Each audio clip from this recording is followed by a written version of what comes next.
நேற்று big Boss season 9 ரொம்ப கோலாகலமாக ஸ்டார்ட் பண்ணியிருந்தாங்க. ஒவ்வொருத்தரோடைய என்ட்ரியும் நல்லா இருந்தது. இதில் ஒரு சிலர்லாம் நமக்கு ரொம்பவே பரிச்சயமான முகங்கள் தான். அண்ட் அது மட்டும் கிடையாதுங்க, அட இவங்கெல்லாம் எதுக்கியா உள்ள, இவங்கள தான் எங்களுக்கு தெரியுமே, இவங்களை எதுக்கு திரும்ப திரும்ப உள்ளே கொண்டு வரீங்க, இப்படிலாம் கூட நிறைய கமெண்ட்ஸ் வந்திருந்தது. அந்த வகையில் அரோரா இவங்களை ரொம்பவே இப்போ ட்ரெண்ட் ஆகிட்டு இருக்காங்கன்னே சொல்லலாம். இவங்க யாரு அண்ட் இவங்களுடைய பேக் ஸ்டோரி எல்லாத்தையும் வாங்க இந்த வீடியோக்களை பார்த்து தெரிஞ்சுக்கலாம். அதுக்கு முன்னாடி நம்ம சினி சமூகம் சேனலை சப்ஸ்கிரைப் பண்ணாதவங்க மறக்காம சப்ஸ்கிரைப் பண்ணிட்டு பக்கத்தில் இருக்க பெல் ஐக்கனையும் மறக்காம பிரஸ் பண்ணிடுங்க. அரோரா இவங்களுடைய நேமுக்கு பின்னாடியே ரொம்பவே ஒரு இன்ட்ரெஸ்டிங்கான விஷயம் இருக்கு. ஏன்னா அரோராக்கு மீனிங் என்னன்னா விடியலாம். அதை நம்ம எப்படி எடுத்துக்கிறோம் அப்படின்றதுல தான் அர்த்தம் இருக்கா. அதை தான் இவங்க சொல்லியிருப்பாங்க. ஸோ இவங்க சின்ன சேலமை சேர்ந்தவங்களாம். இவங்களுடைய ஃபுல் நேம் அரோரா சிங்கல். இவங்கள சோஷியல் மீடியாவில் பலூன் அக்கா அப்படின்னு சொன்னால் ரொம்ப நல்லாவே தெரியும். ஆனால் இந்த பலூன் அக்கான்னு சொல்றதுக்கு பின்னாடி இவங்களோட குட்டி ஸ்டோரியும் இருக்கு. இவங்க ஒரு மாடலிங் கேர்ள் அண்ட் மாடலிங் பண்றது மூலமா தான் இந்த இண்டஸ்ட்ரிக்குள்ளேயே வந்தாங்க.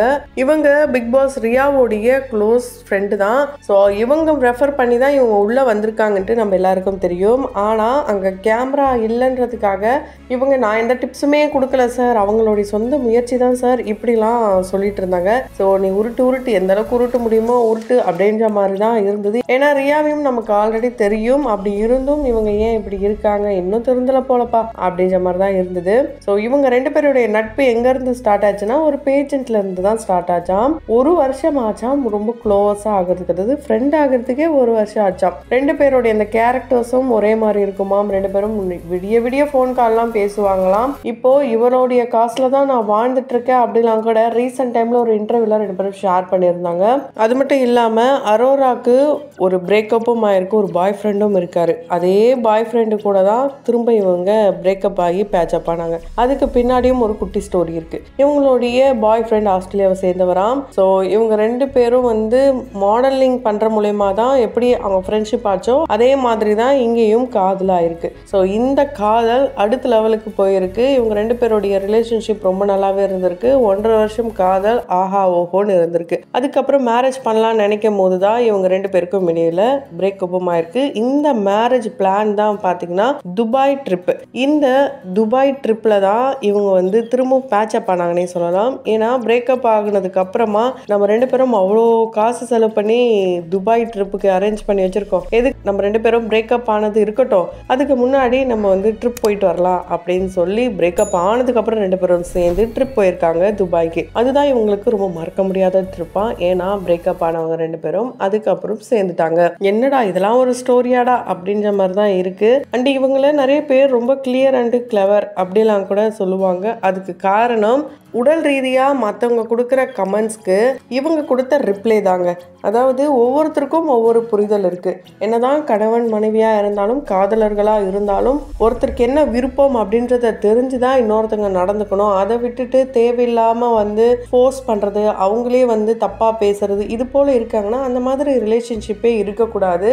இவங்கள பலூன் அக்கா அப்படின்னு சொல்கிறதுக்கு முக்கிய காரணம் இவங்க ஓன் யூடியூப் சேனல்லாம் வச்சு ரன் பண்ணுறாங்க. ஆனால் அதில் இவங்க வீலாக்ஸ்லாம் போடுறதில்ல. அதுக்கு காரணம் இவங்க ஒரு ஷை பர்சனாங்க. பப்ளிக்காக யாரையும் டிஸ்டர்ப் பண்ண மாட்டாங்களா, எங்கேயும் கேமரா பிடிச்சிட்டு போகணும்னு எந்த ஒரு எண்ணமும் இவங்களுக்கு வரலையாம். ஆனால் தனியாக இருந்தாங்க ஒரு ரூம்குள்ளே அப்படின்னா அவங்க என்ன வேணாலும் பண்ணுவாங்களாம். அது அவங்களுடைய விருப்பமாம். அதனால தான் இவங்களுடைய மார்பகங்களை சர்ஜரி பண்ணிட்டாங்க. அதனால தான் இதை இப்படி திறந்து போட்டு காட்டுறாங்கன்ட்டு நிறைய பேர் ரொம்ப பேடாலாம் கமெண்ட் பண்ணியிருந்தாங்க. அதுக்கு இவங்களுடைய பதில் என்னவா இருந்ததுன்னா, சர்ஜரி அப்படின்றது என்னுடைய விருப்பம், நான் என்னுடைய உடல் பாகங்களை எப்படி வேணாலும் காட்டுவேன், எப்படி வேணாலும் வச்சுப்பேன். அப்படி இருக்கும்போது இதுல யாருக்கும் நான் எக்ஸ்பிளைன் பண்ண வேண்டிய அவசியம் கிடையாது. எனக்கு அதுல விருப்பமும் கிடையாது. எனக்கு இப்படி செக்ஸியா இருக்கதான் ரொம்ப பிடிச்சிருக்கு. என்னுடைய உடலை நான் இப்படி மற்றவங்களுக்கு காட்டணும் தான் நினைக்கிறேன். அதனால மற்றவங்க ரொம்ப சந்தோஷப்படுறாங்க அப்படின்றது எனக்கு தேவையில்லாதது. ஆனா என்னுடைய உடல் உறுப்பு அவங்க அப்ரிஷியேட் பண்றாங்க அப்படின்னும் போது அது எனக்கு ரொம்ப ரொம்ப பிடிச்சிருக்கு. அதை நான் வரவேற்கிறேன் அப்படின்ட்டு ரொம்ப ஓப்பனாவே பதில் சொல்லியிருப்பாங்க. அண்ட் இவங்க வந்து பலூன் அக்கான்னு சொல்கிறதுக்கு காரணம் இவங்க போட்ட வீடியோ தான். ஒரு QA செக்ஷனில் ஒருத்தவங்க வந்து கேட்டிருப்பாங்க, என்ன பலூன் வச்சுருக்கியான்னு கேட்கும்போது இவங்க சிம்பாலிக்காக ஒரு ஆக்ஷனை பண்ணி காட்டிடுவாங்க. அதனால வந்த வினதாங்க. ஏன்னா அந்த ஒரு பிளேஸை மட்டும் கட் பண்ணி நிறைய இடங்கள்ல பரப்ப ஆரம்பிச்சிட்டாங்க. அது மூலயமா இவங்க ரொம்ப ட்ரெண்ட் ஆனாங்க. நிறைய இன்டர்வியூஸ்லாம் கொடுக்க ஆரம்பிச்சிட்டாங்க. ஸோ இவங்களுக்கு பலூன் அக்கான்னு சொல்கிறதுக்கு பிடிக்காததுக்கான முக்கிய காரணம், அக்கான்றது ஒரு ரெஸ்பெக்ட்ஃபுல்லான வார்த்தை.